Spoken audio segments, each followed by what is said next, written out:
पहाड़ों में जब आंगन की मिट्टी पर लिखनू बनाया जाता है ना, तो वो सिर्फ एक चौका या डिज़ाइन नहीं होता। वो हमारी परंपराओं की एक खूबसूरत कहानी होता है। राधे राधे, मैं हूँ आरज़ू और आपका स्वागत है मेरे गेट क्रिएटिव आरज़ू ऑफिशियल चैनल में। अगर आप मेरे रोज़ के वीडियो देखते हैं तो आपको पता ही होगा कि मैं हर दिन आपके लिए एक नया लिखनू लेकर आती हूँ, एक नए डिज़ाइन के साथ। क्योंकि पहाड़ों में लिखनू सिर्फ सजावट नहीं होता, ये हमारे घर की शुभ्रता से जुड़ा होता है और हमारी संस्कृति से भी जुड़ा होता है। पहले के समय में हमारी दादी नानी सुबह सुबह आंगन साफ करके गेरू मिट्टी के ऊपर चावल के आटे से ये सुंदर सुंदर लिखनू बनाया करती थी। धीरे धीरे बनती हुई वो रेखाएं सिर्फ डिज़ाइन नहीं होती थी, उनमें उनकी मेहनत भी होती थी और घर के लिए उनका प्यार भी। और शायद इसी वजह से आज भी जब हम ये लिखनू बनाते हैं तो ऐसा लगता है जैसे हम अपनी जड़ों से फिर से जुड़ रहे हों। लेकिन जब हम इन लिखनू और डिज़ाइन को देखते हैं तो हमें सिर्फ कला नहीं दिखती, हमें हमारी परंपराएं भी याद आती हैं। क्योंकि सच तो ये है कि पहाड़ों की पहचान सिर्फ पहाड़ नहीं है, हमारी परंपराएं और रिवाज भी हैं। और परंपराएं सच में बहुत सुंदर होती हैं, लेकिन वो तब सबसे सुंदर लगती हैं जब वो दिल से निभाई जाएं। अगर कोई इंसान किसी रिवाज को समझकर उसे दिल से निभाता है तो उससे खूबसूरत चीज़ शायद कोई और नहीं होती।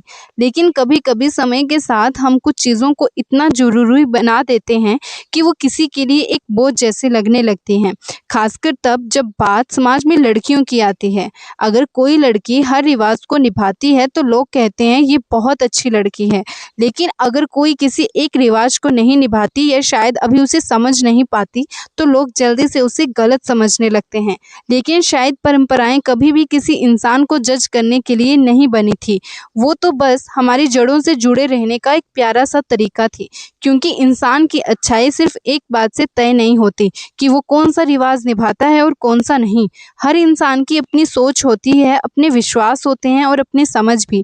कोई परंपराओं को बहुत गहराई से महसूस करता है, कोई धीरे धीरे उन्हें समझता है और कोई उन्हें थोड़े अलग तरीके से जीता है। और शायद यही सबसे सही बात भी है कि जो लोग परंपराओं को दिल से निभाते हैं उनकी आस्था का भी सम्मान होना चाहिए, और जो लोग उन्हें अलग तरीके से देखते हैं उनकी सोच का भी। क्योंकि परंपराएं ज़बरदस्ती से नहीं, समझ और प्यार से आगे बढ़ती हैं। ठीक वैसे ही जैसे ये लिखनू, कोई हमें मजबूर नहीं करता इसे बनाने के लिए, हम इसे बनाते हैं क्योंकि हमें अच्छा लगता है। और शायद परंपराएं भी तभी सबसे सुंदर लगती हैं जब वो दिल से निभाई जाएं।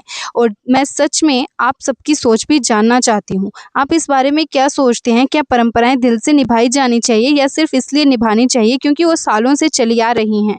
प्लीज़ कमेंट करके मुझे ज़रूर बताइए। मैं सच में जानना चाहती हूँ कि आप इन चीज़ों को किस तरह से सोचते और समझते हैं। आपकी सोच पढ़कर मुझे भी बहुत कुछ सीखने को मिलेगा। राधे राधे।